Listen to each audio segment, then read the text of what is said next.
আসসালামু আলাইকুম। আমরা নতুন মাদার হইতে ১৭তম ব্যাচ উত্তোলন করলাম আজকে ২২ তারিখে। আমরা এই যে ৫ বাটিতে বিটল পোকার যে লার্ভাগুলা আজকে ২২ তারিখ, এই ২২ তারিখের যে আমরা ১৭তম ব্যাচ উত্তোলন করলাম।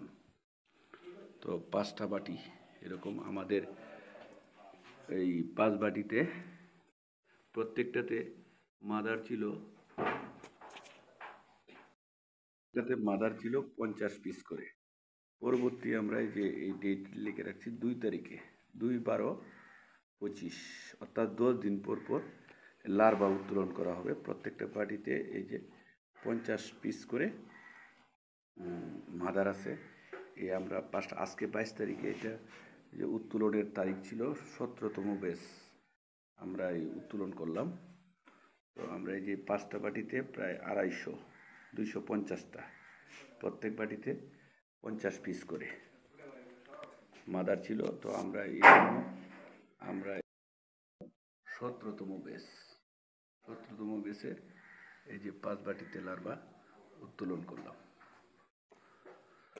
তো ডেটটা এইখানে লিখে রাখলাম ২২ তারিখে। তাইলে আমি এই যে লার্ভাটা কতদিন বয়স বা কয়েক তারিখ পর্যন্ত এটা অ্যাডাল্ট হবে, এটা আমি হিসাবটা করতে পারবো।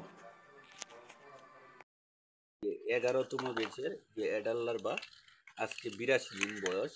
এই ৮২ দিন বয়স থেকে আমরা এই লার্ভাগুলা এখানে মাদার বা পিউপা করার জন্য আমরা এই যে ওয়ান টাইম যে চাটনির কাপ, এই চাটনির কাপগুলা ছিদ্র করছি, করে এগুলাতে আমরা প্রত্যেকটাতে একটা একটা করে এই অ্যাডাল্ট লার্ভা এই রাখতেছি। ছিদ্রটা এই যে ছিদ্রটা দুই পাশেই, এটা ছিদ্র দুই পাশেই করা হয়েছে। এই যে দুই পাশে ছিদ্র আছে, এই ছিদ্রটা এমনভাবে করা হয়েছে যাতে এটাতে এই লার্ভাটা বাহির হইতে না পারে। তো এরকম আমরা এই যে এখানে কাপগুলা ছিদ্র করা কাপগুলা ওইটাতে এই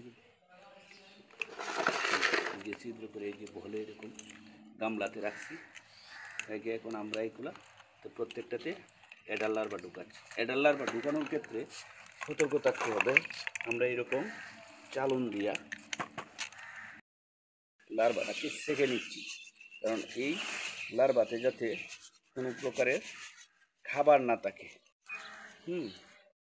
ফিট বা ভুসি যাতে না থাকে। তো এই ভুসি এটাতে যাতে